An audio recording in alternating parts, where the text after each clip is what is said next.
What you will see is what we typically put on before a round. And before it's over, see a little violence.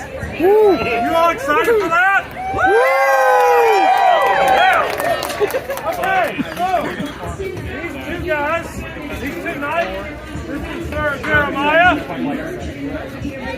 Woo! This is her husband. Boo! Right? So they will be putting on armor. We're gonna get out of here too. And Sir Caleb.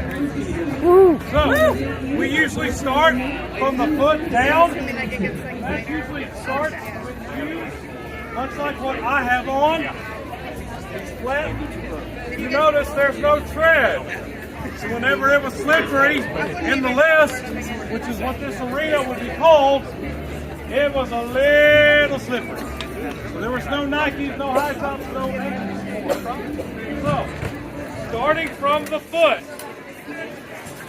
you have your shoes, and then you will have your undercoating, the padding, which is called the gambeson, which is this green piece that I have on. The gambeson helps absorb the shock. Okay? Helps to send out the... So the gambeson and the sausage, which is what's on my legs, are made of usually linen, cloth, or wool. So they're pretty warm in the winter. So, once they have their shoes, their under padding on, they're going to put on these. There's a heavy metal band called sabatons. These are sabatons. These are held together by lanes, which are these little sections in the metal, and they're held on with rivets and lanes. Okay? You notice there's two holes in the front. That's for tying it to the shoe or to the boot. Okay? That goes on the top of the shoe. All right. So, as we work our way up, we're going to put on the greaves. Okay? So your greaves are your shin guards. These protect you from trailer hitches. Fair enough. What's it work for? They protect from sweeping the leg, from sword strikes. These sabatons actually will protect your foot if an axe happens to miss your opponent or your comrade and it lands on your foot. It will protect your foot. Or from a spike on the bottom of a pole arm. So, greaves protects the shin. This is kind of like your shin guards, even in like soccer, baseball, and any of those sports. Okay. So, as you can see, it's a little hard to do this by yourself. That's what the squire was for. So the squire was the one who was kind of an understudy to the knight. He would learn the armor, he would learn to maintain it, and he would put it on, to learn to put it on. Then once he fulfilled his obligation to his Lord, he would pray and fast for several hours and be knighted. Okay? Now that they have their trailer hitch protectors on, they're going to move up to a piece that's usually that's called the cuisse, the pullion, and a lane. Okay? So, Joel's going to show it up here for you. So this is what's called an articulated cuisse. This is the cuisse. This protects your thigh. These words are weird because they're French. Cuisse is thigh in French. Okay? So this protects the thigh from strike. This is the pullion. Okay? That protects your knee. And this is the fan of the pullion. So if you've got, Joel, just kind of set that on top of my leg. So if I were to receive a strike this way, this fan would protect the back of my leg and still give me movement. So just like the sabatons, they have lanes. Okay? Now, beneath the pullion is another lane that connects the greave to this piece. Okay? So like I said, this is an articulated piece because it's all together. Okay? What? So that belt is called an arming belt. That holds up the legs and kind of helps take the weight off of the knife. It kind of gives another anchor point. Right, you can't de-pant the knife. There's no streaking.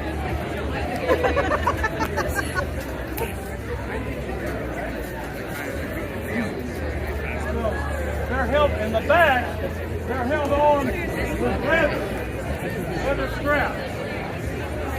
Okay? That was an easy commodity to find, and it's malleable and it's very usable. Now, this is Western style armor. There is Eastern style. It looks a little bit different. It has much more intricate plate work, little bitty pieces. It has a lot more chainmail, a lot more maintenance. Okay? These are Western style. Each one, as you see, as they get more and more armor, how each one makes each knight look distinguishable in battle. Most of them would have worn something like this, which is a tabard or a surcoat that represented your land or your lord, or both. So it's a football jersey. Okay? So in a mass battle, it's a lot easier to identify your fellow compatriots with bold colors, not just by their helmet. Okay? So, as you can see, Sir Jeremiah is putting on his gambeson, or an armor, a doublet. So it's made for padding. So if you want, I'll kind of come around and I have a similar thing on. So it's fairly thick. So that helps absorb the shock when you get hit with steel. I'll come up there.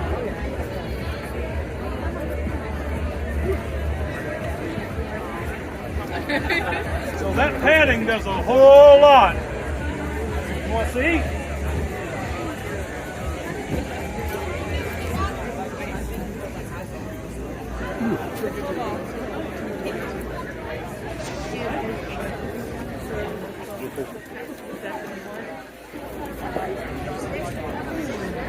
Very warm. Okay. Then it's awful. So you notice this jacket kind of covers this posterior end. So it kind of helps if you do get thrown down, there is a little bit of padding. Cool. Some of us, it works better if we land on our head. So, look, on his jacket and on mine, they have arming points. This is what the armor ties to. So you have little thongs of leather, okay? So that helps to secure it. As you can see right here, on this, I have strings. What that does, like I said, that helps keep the armor in place, and that kind of helps with the weight a little bit, because once you have all this on, this can weigh anywhere between 80 and 100 pounds. This is thick stuff.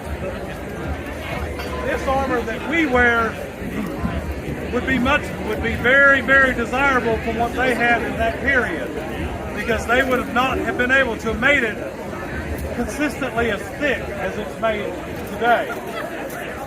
In the medieval period, you would have had inconsistent layers of the metal.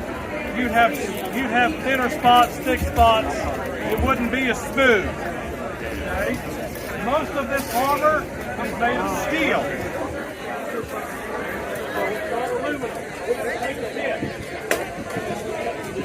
Now, Hudson is giving him rig off. Okay? So a brigandine is a cloth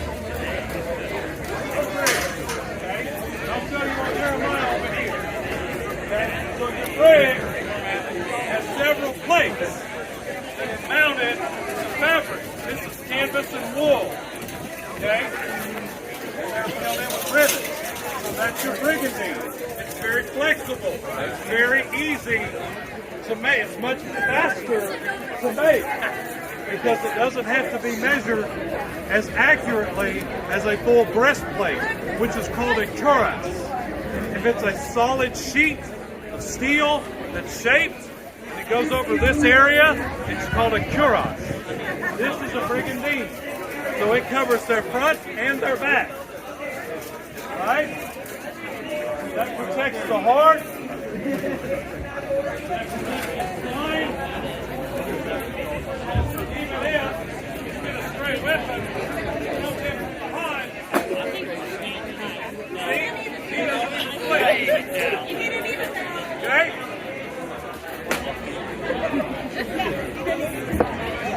This shows you how effective that was. You didn't see him wince. He didn't go, oh! Like I would have. But anyway, so as we work our way onto the armor, Sir Jeremiah has on his shoulders, those are called pauldrons.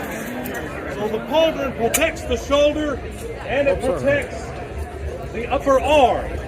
There are other ways to protect the upper arm. That's called a rebris. So the rebris protects the bicep. Okay? But this works as well. So if you have something that's smaller in diameter that just covers like this, just the shoulder, that's a spolder. What they have is a pauldron.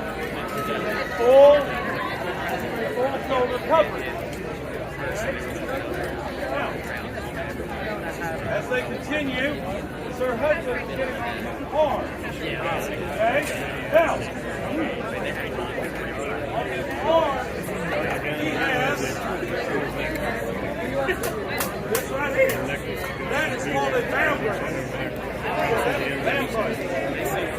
It's a vambrace. So it goes on your forearm.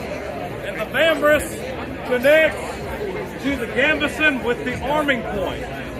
In most cases, the vambrace is connected to elbow coupe, this piece. So this is called the couture. It's French. But it protects the elbow. So you notice something very similar about the elbow as you do the knee, which was the pullion. It has that fan. So if I don't like the way Joel's doing it, I can smack right there and it's going to protect the inside of his arm. Okay? Most of the time, in armor, you're going to have a protection here at the wrist. Okay? That prevents armor bite and that cushions the arm of the wrist so that you have mobility. Alright? Now, if you look on the back of each of these brigs, you're going to see something that they would not have had, which is called a Simon strap. Okay? So what it does, you see this here? What this does, this holds the helmet to the breastplate, to the brig. We had an incident where the helmet came off and the fighter was hit in the head with an axe. So it is named for his sake. And he still fights. That's the way it's called. His Simon Ward, I think. Yep. So that's the Simon strap.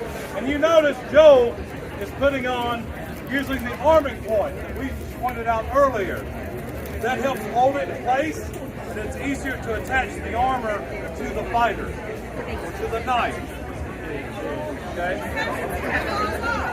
So if it falls off, there's a real big chance they're going to get hurt. It's not going to tickle. All right?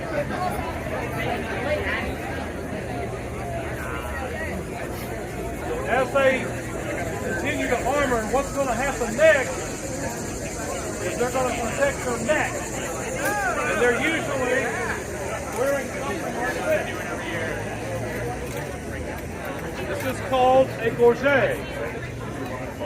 So it's much like the brigandine. It's just plates onto wool, but it protects the neck and the shoulders. You can touch it if you want. It's warm, because it's metal. Metal's a good conductor. Sir Evan has his attached to his helmet. So this, on the bottom of the helmet, is called an aventail. So the aventail is attached to the helmet via collar underneath here. Okay? Most of us have that on our neck, on our helmets. There's some who don't, and that's all right. We're going to fix it.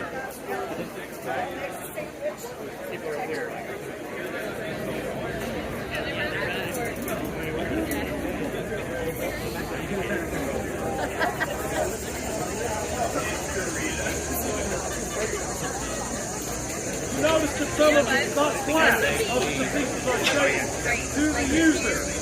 These pieces are made for us. They are custom made for each fighter, unless you buy it used, and it was built for that fighter. So these are, most of our stuff is made in the Ukraine, overseas, Mexico, or other countries. Now, Jeremiah, if you look at his helmet, this is an Italian helmet. This is called a barboot. Yeah, it's the Boba Fett helmet. He's a Mandalorian because this is the way. Okay. So, now it's heavy. That helmet probably weighs what, 20 pounds? So it's like a bowling ball on your head. Okay? Right. Now inside the helmet, there are different designs for helmets. As you can see on the inside, it's padded. This protects your head. This is like a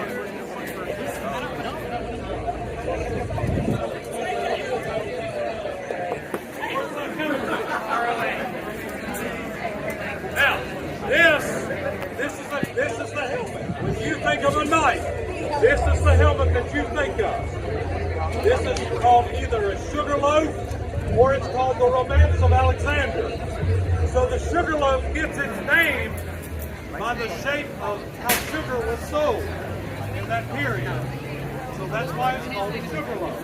It's not because it's sweet to eat. Okay? Yeah, it's not good. No, don't lick it. It'll rust. Rust tastes terrible. So, as you can see, Joe is putting on the Simon strap for Jeremiah. This will protect. If somebody comes up behind and tries to rip his helmet off, it'll protect him. That helmet is probably about 2.5 to 3 millimeters of steel. So it's really thick. So if I go, he's not going to feel that. He knows it's there, but he doesn't feel it. Now, one of the last pieces that comes on is your gauntlet. Okay? We do talk in Morse code. Okay? So, once Sir Hudson finishes up,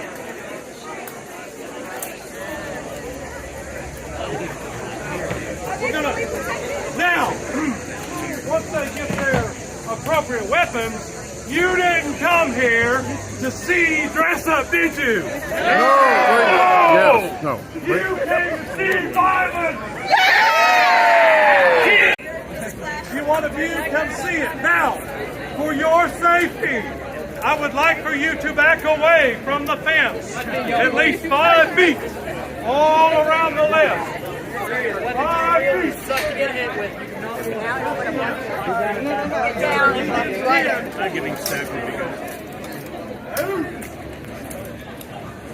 Because if he gets pinned and you're here, okay, for your safety. All right? 30 seconds on the clock. Got it ready? Ladies and gentlemen, are you ready? Our Hudson! Sir Jeremiah! Shout their names! As they fight harder! Alright, Sir Evan, the lesson is yours! Got it ready? Got it ready? Ready?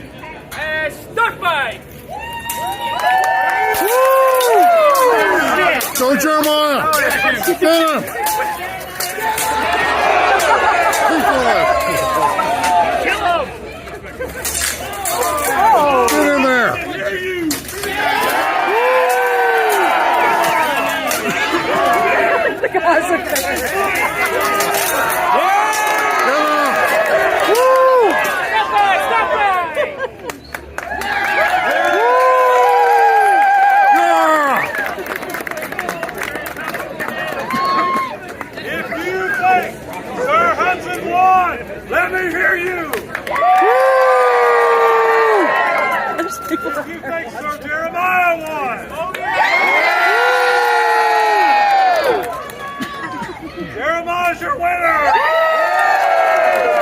Thank you. We will have much more consensual violence at 7 o'clock. Axes!